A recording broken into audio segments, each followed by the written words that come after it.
masih 059. Nah, Mas Bro masih berkutat soal PDIP dan ordalnya gitu. Mas Bro, kalau kita mau mengkritik seseorang atau mengkritik institusi, ya gunakanlah kritik yang membangun, yang baik. Apalagi kritik itu harus dengan data yang baik, data empirik yang jelas gitu. Jangan membabi buta. Introspeksi juga diri kita udah benar belum, kita mengkritik apa nih, ya jangan membabi buta menghasut kesan dari situ. Kritik dengan maksud jauh beda, kritik yang sehat ya siapa lagi ya kalau bukan si yang satu ini ketua umum katanya dari sebuah partai besar ya, namanya Mak Banteng alias Megawati. Ya sama dengan dua kader lainnya itu, Hasto dan Deddy Dores Sitorus itu memang nggak jauh beda, 11-12 lah ya, namanya juga turunan ya kan. Coba kita dengar dulu kritikan murahnya itu seperti apa ya. Oke, let's check it out. Katanya mau kasih makanan gratis. Setuju saya. Lah benar lah. Tapi apa? Saya hitung lah, saya juga tukang masak kok. Ibu saya tuh orang Sumatera, Bengkulu. Jadi tradisi. Putri pertama harus pintar masak, alhamdulillah. Ku hitung kan, 10.000 tuh. Ye, apa yo? Apalagi sekarang harga naik. Mas Bowo, kalau denger ini, tolong deh, suruh dihitung lagi. Loh, tepuk tangan dong ibu-ibu. Apa urusan kalian? Saya tahu ngulek cabai segala. Ini kemanusiaan, tahu? Loh iya, nanti kalau udah makin melambung, ibu-ibu ini kan udah datang ke saya. Ibu gimana dong cabenya sekarang? Aduh pusing lah gua. Ibu sekarang namanya bawang putihnya naik. Aduh pusing lah gua. Gitu loh. Jadi sorry ya, pas saya kasih kritik. Loh, orang saya benar kok. Saya suruh ibu-ibu hitung 10.000 dapat berapa baru lah yo paling tempe. Iya bilang ada saya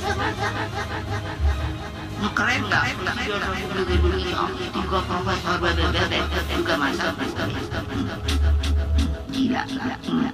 Jangan sombong, hentikan kesombongan. Aduh ya Allah. Jokowi itu orang itu aduh tukang kayu itu. Kalau karena bukan PDIP, dia bukan siapa-siapa. Jokowi itu dia bukan siapa-siapa. Dia besar karena PDIP. Salah. Kita buktikan nanti bahwa PDIP 2029 nggak ada Jokowi, habis tinggal 1 digit. Ayo. Nih gua kasih tahu ya, nih. Zaman Pak Jokowi, kemudian zaman Pak Prabowo sekarang ini, ya anggaran itu selalu dipres. Nggak ada anggaran makan siang gratis 20.000, tapi sampai ke tangan vendor, kontraktor atau catering juga sama 10.000 juga pada akhirnya. Yang 10.000 dipakai bangsaan, itu yang terjadi biasanya. Dan pemerintah nggak mau itu. Anggaran 20.000 nyampe ke kontraktor 10.000. Kayak gitu. Loh ini kayak begitu itu kan udah fakta yang pernah, yang sering kita jalani dan bukan rahasia umum lagi. Pada bagi-bagi. Teruskan Pak Prabowo. Kalau perlu bisa 8.000. Keuntungan hanya ada di pelaksana catering, vendor catering. Tidak orang-orang yang dalam jaringan ini. Memberikan proyek, ada manajemen fee, ada success fee.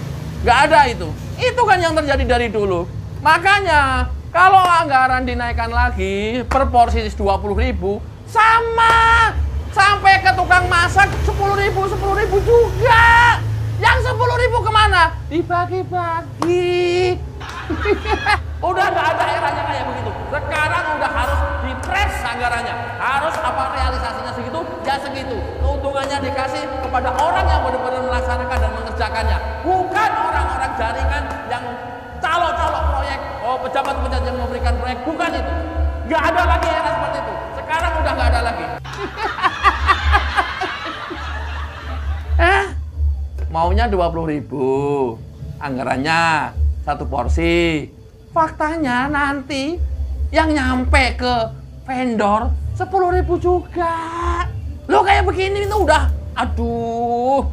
Makanya Jokowi itu tahu persis orang-orang seluruh Indonesia ini, terutama tokoh-tokoh, siapa yang benar, siapa yang nggak benar, siapa yang benar-benar memikirkan negara, mengamankan aset-aset negara, mengamankan anggaran-anggaran negara, tahu persis.